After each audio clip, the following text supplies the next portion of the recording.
오늘 우리가 함께 볼 하나님의 말씀 마태복음 28장 5절부터 10절까지입니다.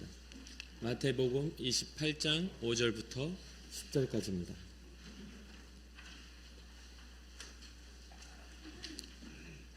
우리가 한 목소리로 합독하도록 하겠습니다. 천사가 여자들에게 말하여 이르되 너희는 무서워하지 말라. 십자가에 못 박히신 예수를 너희가 찾는 줄을 내가 아노라. 그가 여기 계시지 않고 그가 말씀하시던 대로 살아나셨느니라. 와서 그가 누우셨던 곳을 보라. 또 빨리 가서 그의 제자들에게 이르되 그가 죽은 자 가운데서 살아나셨고 너희보다 먼저 갈릴리로 가시나니 거기서 너희가 배우리라 하라. 보라, 내가 너희에게 일렀느니라 하거늘 그 여자들이 무서움과 큰 기쁨으로 빨리 무덤을 떠나 제자들에게 알리려고 다름질할세. 예수께서 그들을 만나 이르시되 평안하냐 하시거늘 여자들이 나아가 그의 발을 붙잡고 경배하니 이에 예수께서 이르시되 무서워하지 말라. 가서 내 형제들에게 갈릴리로 가라 하라. 거기서 나를 보리라 하시니라. 아멘. 아멘. 오늘은 부활주일입니다. 부활주일은 예수님께서 십자가를 지시고 3일 만에 다시 살아나신 날을 기념하는 날입니다. 주님께서 사망의 권세를 깨뜨리고 부활하심으로 말미암아 우리가 온전한 생명을 얻을 수 있는 길을 얻은 날이기도 합니다. 부활절 신앙이야말로 기독교가 가지고 있는 가장 큰 힘입니다. 예수께서 이 땅에 오신 것도 굉장히 중요하고 위대한 일이지만 그분이 하나님의 아들이심을 확증하는 일이 이 부활을 통해 이루어졌기 때문입니다. 주님의 십자가는 우리의 죄에 대하여 대속의 죄사함의 대가를 지불한 일이라면 주님의 부활하심은 죄로 죽었던 우리가 사망에서 생명으로 옮겨와 하나님 나라의 귀한 백성이 되어지는 것을 증명하는 일이 되었습니다. 이러한 일들은 우리에게 가장 힘있게 살아갈 만한 소망을 줍니다. 믿는 자들의 소망을 가지고 여러분과 제가 세상을 살아가는 은혜가 있기를 주님의 이름으로 축복합니다. 어떤 이들은 교회를 다니면서도 예수님의 부활이 믿어지지 않는 사람들이 있습니다. 그런 사람들을 보면 여러 가지의 이유들이 있겠지만 대부분 머리로 구원을 이해하려고 들기 때문입니다. 그러나 성경이 말하고 있는 이 복음, 예수님의 십자가와 예수님의 부활은 이해로 받아들일 수 있는 부분이 아닙니다. 그때 당시에 예수님의 제자였던 제자들마저도 주님의 가르침을 머리로는 받아들이기 어려웠습니다. 그들은 마음으로도 받아들이기가 어려웠죠. 그래서 예수님이 하시는 말씀이 그냥 하시는 말씀 정도로만 생각했던 것 같습니다. 그렇게 주님의 십자가와 고난 앞에 그들은 뿔뿔이 흩어지고 말았던 것이죠. 그리고 주님이 하셨던 말씀을 기억하지 못합니다. 내가 3일 만에 다시 살아나야 할 것이라는 말씀을요. 그렇게 복음은 이해가 아니라 오직 믿음으로만 받아들일 수 있는 일입니다. 하나님의 아들이 이 땅에 오셨다는 것을 어떻게 우리가 이해할 수 있겠습니까? 그분이 자기의 피조물을 위하여 십자가에 달려 죽으심으로 그 피조물을 용서하시겠다라는 생명 거신 그 사건을 어떻게 우리가 머리에 이해함으로 받아들일 수 있겠냐 이 말입니다. 사랑하는 성도 여러분, 예수 그리스도의 십자가와 부활은 우리의 이해를 요구하지 않고 우리의 믿음을 요구하고 있음을 믿으시길 주님의 이름으로 축복합니다. 부활이 믿어지지 않는 신앙은 또 한 가지 문제가 생겨납니다. 그것은 바로 재림의 신앙을 믿을 수 없다는 문제입니다. 예수 그리스도가 살아계시다는 것을 믿지 못하는 자가 어떻게 예수님이 다시 오심을 믿을 수가 있겠습니까? 예전에 제가 사역했던 교회 어떤 권사님이 금요 철야 기도를 하고 이렇게 제가 차량 운행을, 그때는 전도사였어요. 차량 운행을 딱 앉아서 철야 기도를 하는데 제가 마음에 좀 감동이 있어서 흥얼거리고 찬양을 불렀습니다. 제가 이제 운전하면서 찬양을 자주 부르는 편이었는데 흥얼흥얼하면서 찬양을 부르고 있는 그 찬양이 제가 평상시에 어렸을 때부터 조금 좋아했던 저희 어머니가 자주 부르셨던 주님 고대가라는 찬양입니다. 손양훈 목사님의 작사로 이렇게 그 시를 이 손양훈 목사님의 고백을 이렇게 찬양으로 만들어 놓은 거죠. 여러분 아실 겁니다. 낮에나 밤에나 눈물 머금고. 이 찬양 이제 옛날 신앙생활 하신 분들은 알죠. 내 주님 오시기만 고대합니다. 저희 어머니가 불렀던 찬양이니까요. 그러니까 이제 꼬맹이 때 이 찬양을 듣고서 저는 이제 이 6절까지 있는 찬양이거든요. 근데 6절까지 있는 찬양 중에 이 3절을 되게 좋아합니다. 먼 하늘 이상한 구름만 떠도 행여나 내 주님 오시는가 해. 머리 들고 멀리 멀리 바라보는 마음 오주여 언제나 오시렵니까. 이 가사예요. 이 제가 어렸을 때 참 묘하게 이제 하늘을 쳐다보고 구름을 쳐다보는 걸 너무 좋아했어요. 뭐 왜 그랬는지 모르지만 이 꼬맹이가 약간 철학적이었는가 봐요. 지금 생각해보면 참 웃기게 느껴질 것 같은데, 그때는 정말 꼬맹이가 하늘에 이렇게 떠가는 구름을 보면 딱 떠가다가 이렇게 막 사자가 되기도 하고 토끼가 되기도 하고 때로는 사람처럼 이렇게 바뀌기도 하고, 이 구름을 보고 있으면 참 신기한 일들을 많은 상상을 할 수 있었습니다. 그래서 그 하늘의 이상한 구름을 보는 제 입장에서는 이 3절의 가사가 참 이게 와닿기 때문에 운전을 하면서도 다 성장하고 성인이 돼서도 이 낮에나 밤에나 보다는 하늘의 이상한 구름만 떠도 이거를 많이 부르는 편입니다. 먼 하늘 이상한 구름만 떠도 행여나 내 주님 오시는가 해.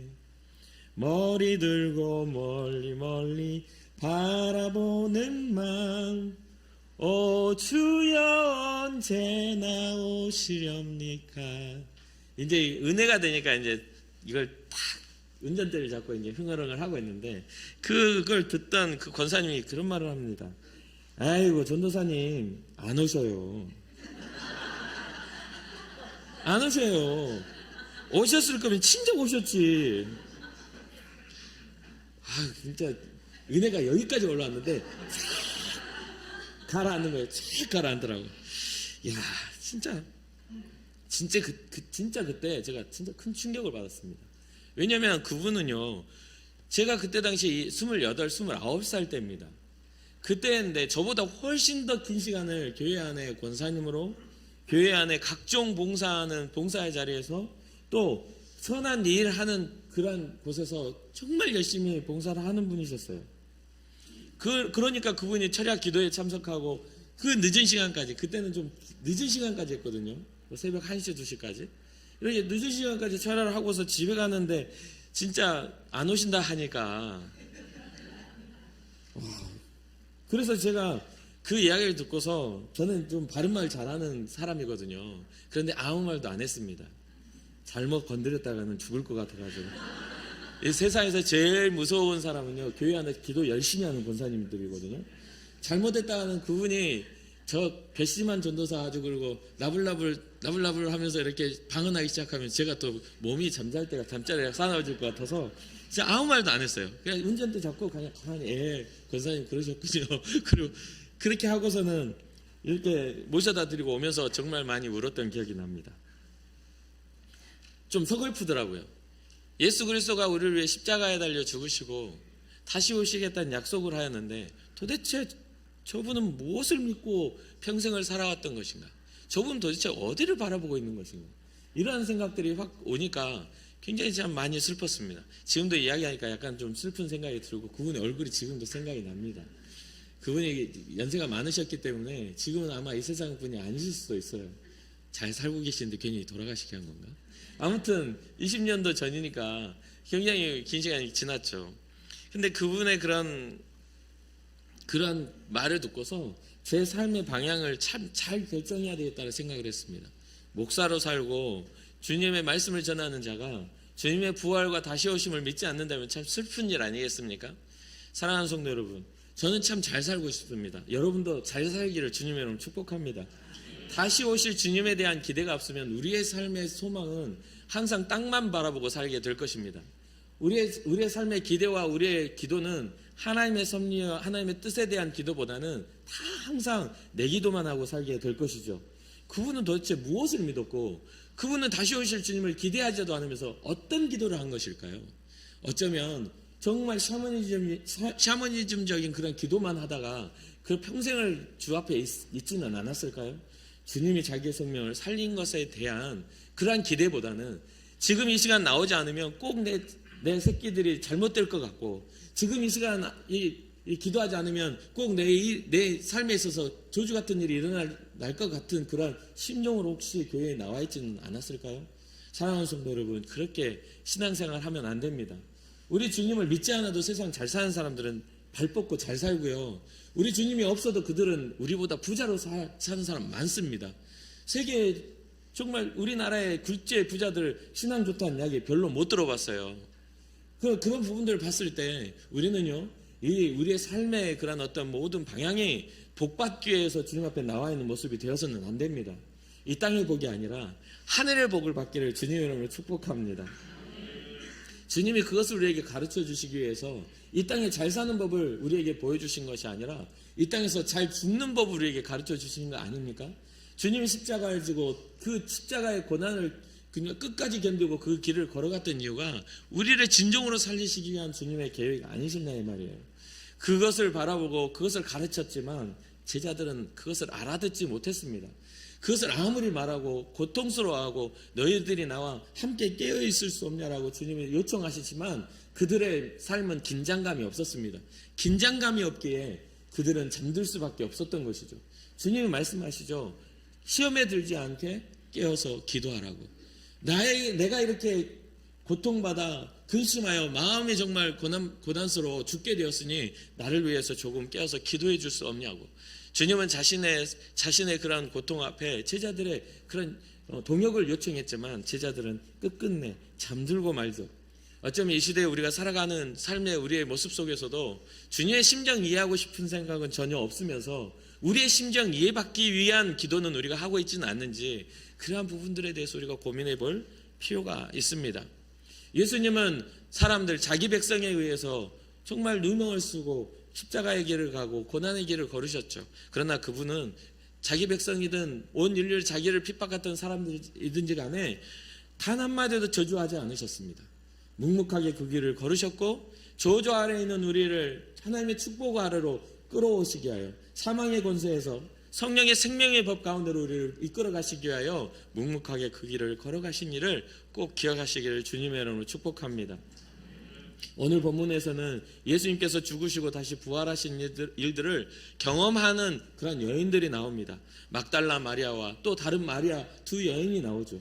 예수님이 달려 죽으신, 십자가에 죽으신 이 사건은 그때 당시에 누구도 다 알고 있는 공증된 사건입니다. 분명하게 죽었어요. 양발과 양손에, 그 옆구리에, 머리에 가시면류관에, 또한 그런 모진 특직의 고통에 살점이 떨어져 나가서 죽어가는 모습들을 정말 모두가 보았습니다. 모두가 보았고 모두가 외면했죠. 예수님이 기적적으로 살리셨던 사람 그들도 침묵하였고 예수님의 제자들도 침묵하였고 또한 하나님의 백성이라고 하는 대제사장과 유대인들도 주님의 죽으심을 동조하고 오히려 부추겼던 것을 보게 되죠. 그러한 상황 속에서 우리 주님이 분명히 죽으심을 목격해서 많은 사람들, 제자들뿐만 아니라 이 여인들도 지금 절망 중에 주님을 찾아가고 있는 것이죠. 살아계시다라는 그러한 소망을 가지고 오늘 3일 만에 살아나신다고 하셨으니 사신 주님을 맞이하러 가자 하고 뛰어온 게 아니에요. 주님의 죽으심 앞에 절망 앞에 울며 갔던 두 여인에게 천사가 주님의 부활하심을 전해 준 것이죠. 이 천사의 대면은 그들에게 두려움이 되었습니다. 여러분 혹시 아십니까? 여러분 혹시 기도해 보셨습니까? 저는 어렸을 때부터 기도할 때마다 사실 그런 기도 자주 했거든요. 주님, 제가 열심히 기도하지만 제 앞에는 나타나지 마세요.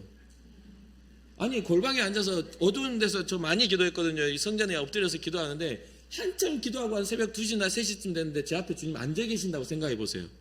아무런 말씀 없이 짜잔하고 앉아서 이렇게 앉으면 뭔가 이상해. 그래서 눈을 딱 떴는데 주님이 앞에서 눈이 딱 마주쳐. 그러면 아이고 주님 오셨습니까? 할 것 같아요. 소름이 쫙 끼치고 아이 뭐냐고 하면서 놀랄 겁니다. 물론 주님을 경험한 사람들, 담대하여 주님을 경험하고 기쁨으로 막 찬양했던 사람도 저는 많이 봤어요. 그러나 저는 굉장히 겁이 많거든요. 두려움도 많고 겁이 많아서 불 끄는 잠도 못 잤던 사람입니다. 그러니까 기도할 때마다 무서웠어요. 저는 세상에서 교회의 성전 안이 제일 무서웠어요. 왜냐하면 집회 와가지고 부흥 강사들이 세상의 마귀는 교회에 다 들어있다고 그렇게 이야기했거든. 그러면서 한 말이 뭔지 압니까? 세상의 마귀가 교회에 많아요. 옆 사람을 쳐다보세요. 이렇게. 옆 사람 쳐다보래요. 그러니까 옆 사람 쳐다보면 왜 서로 잘 웃죠. 웃지만 그 자기들끼리 관계 안 좋은 사람은 이 마귀 같은 것 이러고 싸우고 있어요. 실제로 교회는 많이 분쟁합니다. 많이 다툼이 일어나고 많이 싸워요. 왜 그럴까요? 은혜가 있는 곳에는 마귀의 역사도 강하기 때문이죠. 그렇기에 여러분들의 마음의 평안을 빼앗아가는 그러한 마음이 든다거나 여러분들이 하나님을 향한 그러한 꿈과 비전을 빼앗아가는 일들이 일어난다면 믿음으로 거절하시기를 주님의 이름으로 축복합니다. 저는 두려움이 많았지만 이 여인들도 두려움이 많았던 것 같아요. 천사를 대면했을 때 이 세상 힘이 아닌 거예요. 그들을 대면했을 때 이 세상 능력이 아닙니다. 그들을 천사를 봤을 때는 이 여인들이 정말 두려워합니다. 그러니까 천사가 말하죠. 무서워하지 말라. 부활하신 구주에 대한 복음을 전하면서 천사는 먼저 여인 두 사람을 안심을 시킵니다. 무서워하지 말아라. 보도 듣도 못한 그러한 기사가 일어나고 정말 하나님의 역사 능력이 나타나는 자리는 우리는 두려워할 수밖에 없어요. 여러분 주님의 능력 앞에 당당하십니까? 저도 두려워요. 혹시나 주님 앞에 내가 흠이 있어 심판받을까 봐. 주 예수 그리스도의 이름으로 살아가지만 제 안에 도사리고 있는 죄의 가능성들을 저는 인정합니다. 제 안에 있는 죄의 가능성을 인정해요. 우리는 때때로 우리가 잘 살고 있는 것처럼 보이고 우리가 믿음 좋은 것처럼 느끼지만 우리 안에 있는 악함을 알고 있지 않습니까? 이러한 일들이 일어나요. 아주 오늘 본문은 아주 단순합니다. 그 이야기를 듣고 이 두 여인이 제자들에게 전하기 위해서 열심히 달려가요. 열심히 뛰어갑니다. 두려운 마음으로 기쁜 소식을 가지고 뛰어가요. 그때 예수님이 이 여인들을 찾아오시죠. 그리고 예수님이 말씀하시면 뭡니까? 평안하라. 죽은 사람이 눈앞에 버젓이 살아있으니 이 여자들이 아무리 천사가 전해졌다 하지만 현실감은 떨어져요. 주님이 갑자기 탁 찾아오면 얼마나 무섭습니까? 분명히 죽은 줄 우리가 확인했는데 그것이 그 공중이 아리마대 요셉 유대인의 용기를 통하여 아리마대 요셉이 빌라도에게 예수의 시체를 내게 달라 담대하게 말하고 자기가 들어가야 할 아무도 사용하지 않는 그 무덤에 예수님의 시체를 안치하고 무거운 돌로 그걸 가로막아 놓았었는데 주님이 살아서 자신들에게 찾아오신 거죠. 얼마나 놀라겠어요. 두려워하지 말아라. 평안하라. 라고 하시는 주의 음성에 그들은 예수님이신 줄 알고 평안함을 갖게 됩니다. 우리는 믿음을 이해하려고 듭니다. 그러나 믿음은 하나님이 주시는 은혜입니다. 믿어지는 것이죠. 믿음을 때로는 우리는 우리의 믿음이 평안으로 찾아오고 기쁨으로 찾아오고 환희로도 찾아오지만 때로는 두려움으로도 찾아옵니다. 그 두려움이 찾아오기에 우리는 뭘 하게 되죠? 회개하게 됩니다. 이제껏 우리의 삶을 잘못 살아왔던 삶의 방향성들을 주님 앞에 아뢰게 됩니다. 그래서 대부분의 진정한 성령의 역사는 눈물로 시작됩니다. 주여 내가 주님을 알지 못했습니다. 이제까지 내 마음대로 살아왔었던 것을 용서하여 주옵소서. 이것이 바로 성령의 시작이기도 합니다. 대부분의 성령의 역사는 회개와 눈물로 시작합니다. 굉장히 마음이 요동을 하고 굉장히 이제껏 살아왔던 삶의 것들이 후회가 되죠. 나는 왜 이렇게밖에는 할 수 없었을까?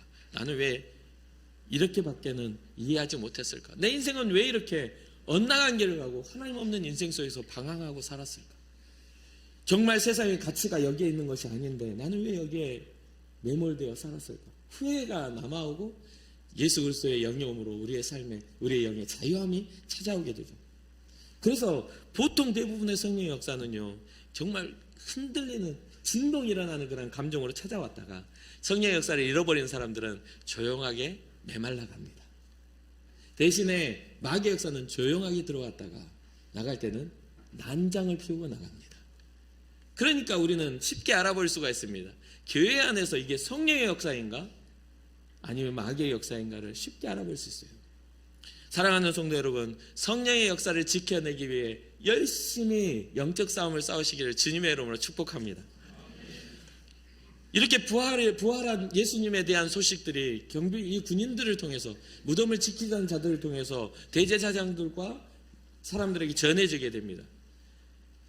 이 두 여인뿐만 아니라 그것을 지키던 사람들도 그 놀라운 일을 경험하게 되죠. 죽은 자가 같을 정도로 그 엄청난 일 앞에 그들은 엎드러지게 됩니다. 그것을 유대인의 지도자들과 대제사장들과 사두개인들에게 이렇게 이야기하죠. 그런데 대부분의 이때 당시에 유대인의 권력자들은 부활이 없다 생각하는 사두개인들이었습니다. 영적인 세계가 없다. 두 파로 나눠지는데 하나는 바리새파, 하나는 사두개파. 바리새파는 영원한 하나님의 나라가 있고 부활이 있고 영생이 있다는 것을 믿는 그러한 파. 하나는 사두개파, 영원한 하나님의 나라가 없다. 이 땅에 하나님의 왕국이 이루어지는 것이고 이 땅에서 우리는 하나님의 백성으로서 승리해야 된다는 사두개파가 존재했죠. 그래서 대부분의 사람들이 사두개파 지도자들이었습니다. 주님을 죽이기 위해서는 바리새파와 사두개파가 합심하여 그 일을 공모하지만 결국은 권력의 대부분의 자리를 차지하고 있었던 사람들은 사두개파입니다. 그래서 본문에 보면 예수의 부활을 증언하는 그 경비병들에게 이들은 감추려고 대제사장들과 장로들이 그 돈을 주어 그것을 감추려고 하는 것을 볼 수가 있습니다. 오늘 본문의 이후 말씀입니다. 마태복음 28장 12절과 13절이죠. 그들이 장로들과 함께 모여 의논하고 군인들에게 돈을 많이 주며 이르되 너희는 말하기를 그의 제자들이 밤에 와서 우리가 잘 때에 그를 도둑질하여 갔다 하라. 세상 법칙은 다 똑같죠. 뭔가 진리와 진실을 감추는 그런 방법은 이때에도 돈을 줘가지고 입막음을 했나 봅니다. 어떻게 했다고요? 많이 줬다고요. 많이 줘가지고 이걸 말하기를 제자들이 와서 예수의 시체를 도둑질에 갔다고 말해라. 너무나 어리석은 모습입니다. 사도행전 4장 1절에서 3절에도 똑같은 그런 상황들이 이어져 가는 것을 보게 돼요. 사도들이 행전을 시작해요. 전도의 일들이 일어나고 예수의 부활의 소식이 세상에 전해지면서 많은 사람이 믿어지기 시작합니다. 그런데 그때에 사도들이 백성에게 말할 때에 제사장들과 성전 맡은 자와 사두개인들이 이르러 예수 안에 죽은 자의 부활이 있다고 백성을 가르치고 전함을 싫어하여 그들을 잡음에 날이 이미 저물므로 이튿날까지 가두었으나 라고 이야기합니다. 예수의 복음을 전하는 순간 예수 그리스도를 믿으면 부활의 영광에 참여한다고 하니까 그걸 싫어해가지고 그들을 잡아 가두는 모습들을 제사장들과 성전 맡은 자와 사두개인들, 권력을 잡은 사람들이 이 전하는 제자들을 가두는 모습을 보게 됩니다. 왜 이들은 이렇게 되어버렸을까요? 이들은 하나님의 백성이잖아요. 하나님의 말씀을 대변하는 사람들이고 하나님의 말씀대로 경건의 삶을 쌓아가는 사람들이라고 하는데 왜 이들은 이렇게 돼버리고 말았을까요? 그것은 바로 예수 그리스도의 부활을 통하여 하나님의 영광을 그들은 바라보지 않았기 때문입니다. 그들에게 남아있는 게 얼마나 큰 심판이겠습니까? 예수 그리스도의 부활뿐만 아니라 이 땅에 오신 하나님의 아들을 십자가에 달려 죽기까지 공모하여 죽였던 그들에게 남아있는 것은 하나님의 심판밖에는 없었습니다. 그렇기에 사랑하는 성도 여러분, 우리가 예수님이 구주로 믿어지는 은혜는 하나님의 전적인 은혜입니다. 함부로 믿어지는 게 아니에요. 교회에 앉아있다고 해가지고 믿음 막 생기는 거 아닙니다. 우리가 크리스찬이라는 타이틀을 얻었다고 해가지고 믿음의 걸음을 걸을 수 있는 게 아니에요. 단순하게 모양만 기독교인일 뿐인 경우가 많아요. 그러니 사랑하는 성도 여러분, 우리는 예수 그리스도의 부활을 믿고 예수의 사람 되어 주님의 다시 오심을 기다리는, 주님 재림의 시간을 기다리는 믿음의 사람들 되기를 주님의 이름으로 축복합니다. 예수님이 부활하셔서 지금도 살아계시는 그런 하나님이십니다. 이제는 보좌 우편에서 우리의 심판의 때를 기다리시는 영원한 진정한 왕으로 이 땅에 오실 날들이 있죠. 고린도전서 15장에 보니까 이 복음을 전하는 과정 속에서 이렇게 기록해요. 그리스도께서 죽은 자 가운데서 다시 살아나셨다 전파되었거늘 너희 중에서 어떤 사람들은 어찌하여 죽은 자 가운데서 부활이 없다 하느냐. 만일 죽은 자의 부활이 없으면 그리스도도 다시 살아나지 못하셨으리라. 그리스도께서 만일 다시 살아나시지 못하셨으면 우리가 전파하는 것도 헛것이요 또 너희 믿음도 헛것이며 또 우리가 하나님의 거짓 증인으로 발견되리니 우리가 하나님이 그리스도를 다시 살리셨다고 증언하였음이니라. 만일 죽은 자가 다시 살아나는 일이 없으면 하나님이 그리스도를 다시 살리지 아니하셨으리라. 그러니까 전도사 때 그 권사님의 고백이 저의 삶의 방향을 결정하는 도움이 되고 말았습니다. 그의 고백은 안 오셔요. 오셨을 것 같으면 진작 오셨지 라고 하는 그 말이 저에겐 정말 슬픔으로 들렸거든요. 아니 평생 어디를 보고 산 거야. 돌아오면서 얼마나 그 차 안에서 정말 울었는지 몰라요. 그리고 그때 하나님 앞에 제가 약속한 게 있어요. 주여, 제가 주님만 바라보고 살겠습니다. 다시 오실 주님을 바라보며 제가 살아가겠습니다 하면서 제가 그때 했던 그 한마디의 기도가 있습니다. 아직까지 하고 있는 거예요. 주여, 제가 메마른 땅 되지 않게 하옵소서. 성령의 담비가 끊어져서 메말라 버리지 않도록 주님 도와주시옵소서. 그런 기도가 지금도 이어지고 있습니다. 사랑하는 성도 여러분, 우리가 메마른 땅 되지 않기를 주님의 이름으로 축복합니다. 아무런 기대감이 없어져요. 마른다라는 건 그렇습니다. 아무런 사랑을 하여도 사랑으로 시작했는데 서로 쳐다보면 아무런 기대감이 없어져요. 그러면 나중에 눈 떴다고 눈 때려요. 이 영감탱이가 또 눈 떴네 그러면서. 그래서는 안 되는 거잖아요. 그러니까 이게 메말라 버리면 진짜 불행해지는 거예요. 우리가 주님을 향해서도 그렇지 않습니까? 주님을 향한 기대가 끊어져 버리면 우리는 불행해지는 거예요.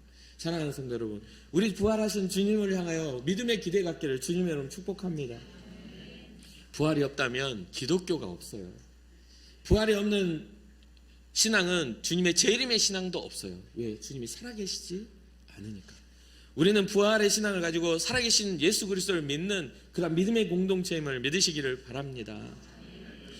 주님의 부활이 없다면 말합니다. 우리의 전파하는 복음도 헛것이고 우리가 믿고 있는 믿음도 헛것이지 않냐.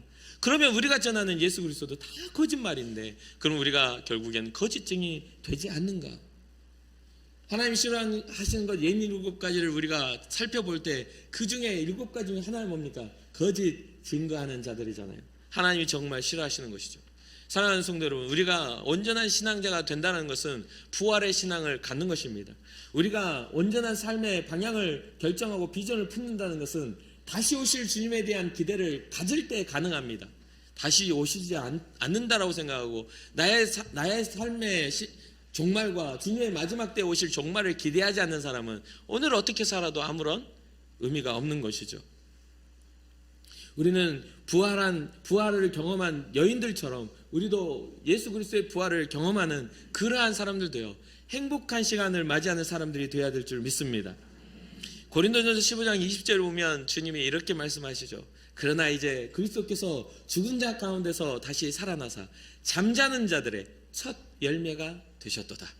주님이 죽은 자 가운데서 왜 살아나셨냐면 육신의 잠을 들어야 하는 우리들의 첫 열매가 되시려고, 우리를 부활의 영광 가운데 이끌어 가시려고 주님이 부활로 우리에게 생명을 허락하셨다는 것을 잊지 마시기를 바랍니다. 여기에 대해서 지난번 설교 말씀드렸던 나사로의 사건 여러분 아시죠? 예수님이 마르다를 만나 물어보셨을 때 마르다의 대답 가운데 예수님의 대답이 이렇습니다. 요한복음 11장에 보면 나는 부활이요 생명이니 나를 믿는 자는 죽어도 살겠고 무릇 살아서 나를 믿는 자는 영원히 죽지 아니하리라. 예수님 십자가를 지시기 전에 분명하게 이 복음을 가르치시고 또 죽은 나사로를 살리셔서 부활의 증거를 삼으셨죠. 그러나 나사로의 부활은 하나님의 영광 정도를 나타내는 부활에 불과하지만 예수 그리스도의 부활은 우리의 구원을 완성시키는 부활이라는 것을 잊지 마시기를 주님의 이름으로 축복합니다. 나사로의 부활은요, 어떤 사람은 그래요. 예수님 살아나기 전에 나사로 먼저 살아났으니까 첫 열매는 나사로 아닙니까? 와서 물어봐요. 여기서 말하는 첫 열매의 그런 부활은 그것이 아니에요. 예수님이 말씀하시는 나사로는 정말 재밌게도 제가 나사로를 참 불쌍하게 여기거든요. 왜냐하면 힘들게 죽었는데 또 살아나서 또 죽었어요.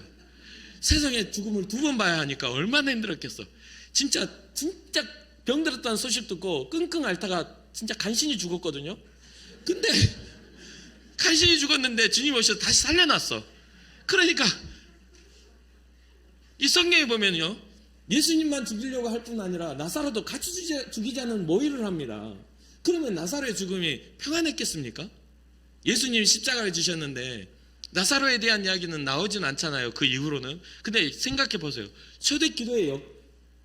초대 기독교의 역사를 아는 우리가, 초대 기독교의 그 핍박을 아는 우리가 예수님의 그 부활의 증거에 그런 흔적을 가진 나사로를 가만뒀겠냐 이 말이에요. 그 이름도 꼭 나사로 그래가지고 나사로 같은데 예?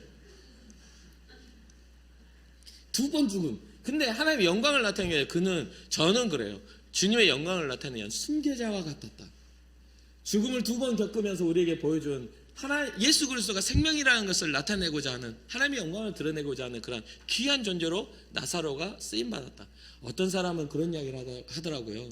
다시 살아난 나사로는 대제사장들과 장로들과 그 백성의 지도자들을 보면서요 웃었대요. 그냥 저 멸망받을 것들, 자기네들 쓴 관이 영광인 줄 알지, 하나님 앞에 진노인 줄을 모르고 살지. 이미 하나님 나라를 경험해버린 나사로에게는 세상의 삶의 미련이 있겠습니까? 없겠습니까? 없게 되는 거예요.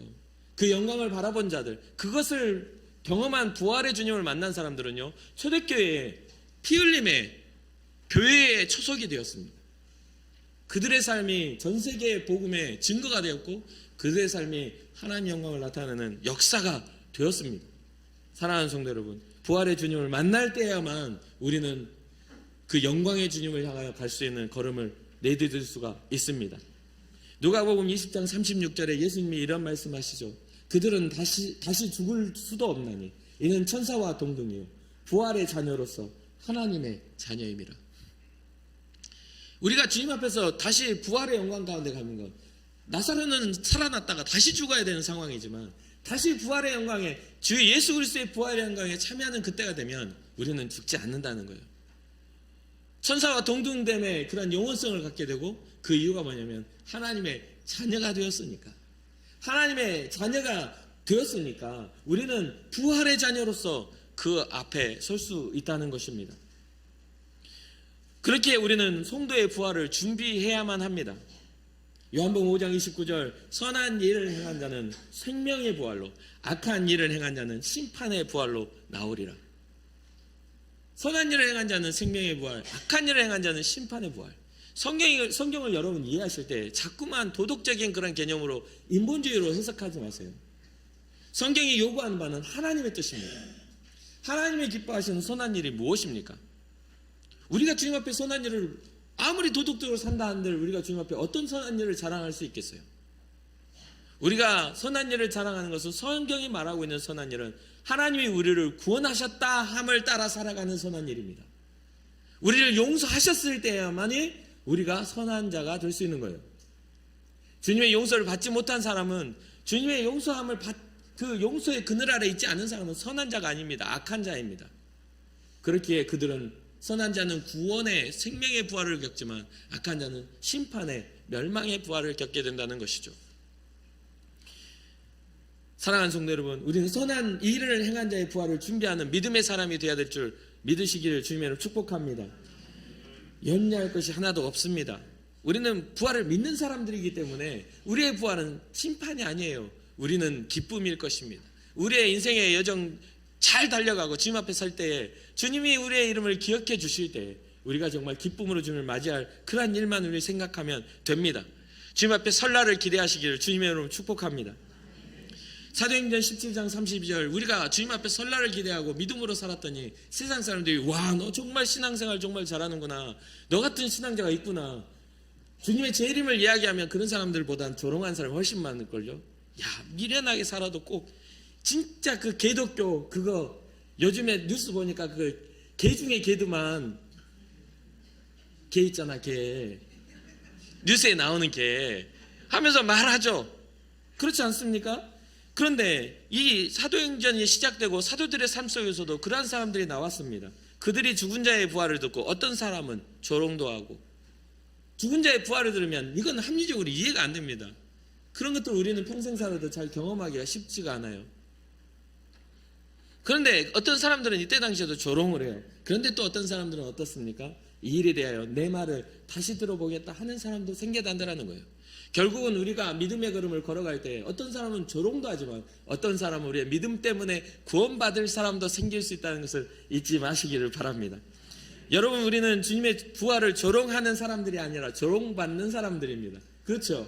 우리는 부활을 믿는 사람들이기 때문에 부활에 조롱받는 입장에 서 있는 사람이에요. 아유, 너 같은 신앙 미련하게 왜 그렇게 사냐 라고 할 수도 있어요. 그러나 우리는 알아요. 주님 앞에 섰을 때 얼마나 큰 영광을 얻을지. 주님 우리가 기다리고 또 기다립니다. 그러니까 손영원 목사님, 그 위대한 그 목사님의 고백이 그게 있는 거예요. 먼 하늘 이상한 구름만 떠도 행여나 내 주님 오시는가 해. 멀리 멀리 바라보는 마음, 오주여 언제나 오시렵니까? 그러한 신앙의 고백이 일어날 수 있는 것이죠. 사랑하는 성도 여러분, 여러분들에게 주어지는 하루길과 여러분들의 주어지는 남은 인생 속에서, 인생의 여정 속에서 먼 하늘을 바라보며 주님 오실 날을 기다릴 수 있는 준비된 성도들 되기를 주님의 축복합니다. 이것은 어떤 모양과 행적이 아니에요. 우리의 신앙과 우리의 방향입니다. 주님이 나의 구주가 되심을 믿사오니 살아계신 예수 그리스도의 복음으로 우리를 살려 주옵소서. 그것이 은혜예요. 우리 노력이 아니에요. 어떤 사람들은 나 잘 못하는데요, 나는 뭐 믿는다는데도 잘 안 되는데요. 그럴 수 있습니다. 목사님 저도 속에서 악독한 건 가득해 있어요. 제가 이게 꺼내서 보여드리지 못하지만 저 굉장히 악독한 마음이 많이 있어요. 그런데 그것을 드러내지 않고 살아가는 건 우리 주님의 영광을 위한 것이죠. 모두가 가지고 있습니다. 잘 되기 위해서 누군가 보다 더 잘하려는 그런 경쟁과, 그 누가 잘 되면 가짐 있는 딱 떠가지고 저것이 망해야 내가 잘 될 텐데, 이런 생각 다 가져요. 제가 목사여도 저보다 더 잘한다고, 설교 잘한다는 소리 들으면 질투가 일어납니다. 그 질투해야 맞죠. 복음 더 잘 전하고자 하는 열망이 있으니까요. 그런 부분들에 있어서 여러분, 그러한 마음들이 있는 것을 우리가 인정하고 회개하며 가면 되는 거예요. 우리가 주님 저는 연약하오니 우리의 삶을 주장하여 주옵소서. 그리고 선한 삶을, 선한 길을 걸어가겠습니다. 내가 예수의 생명을 정말 내 방법대로, 내 가진 것대로 최선을 다해서 전하겠습니다. 이러한 은혜가 우리 가운데 있어야 될 줄 믿습니다. 끝으로 사랑하는 인천 금곡교회 가족 여러분, 주님의 십자가의 죽으심과 다시 부활하신 사건은 우리에게 너무나 큰 가치가 있는 그러한 사건입니다. 우리의 믿음의 근본이라고 할 수 있는 그러한 일이고, 또 우리가 믿음으로 온전하게 소망할 수 있는 일이기도 합니다. 그렇기에 우리 모두의 믿음의 여정 가운데 영광스러운 부활이 있음을 기억하면서 부활의 기쁜 소식을 여러분들 가정과 여러분들 삶과 특히나 여러분들의 중심 가운데 기뻐함으로 받아들이시고 세상에 전하시기를 주님의 이름으로 축복합니다. 그러한 일들이 두려울 수 있어요. 이걸 가지고 세상에 나가면 거절당할 수도 있고 조롱받을 수도 있지. 이 여인들이 예수님을 만나고 두려워하고 천사를 만나고 두려워했던 것처럼 우리에게도 두려움 찾아올 수 있습니다. 그러나 그 두려움보다 더 크신 일, 예수 그리스도의 부활이 우리의 부활이 되어 세상에 용기를 가지고 담대하게 나아가는 이 두 여인들의 큰 기쁨이 우리에게 있기를 주님의 이름으로 축복합니다.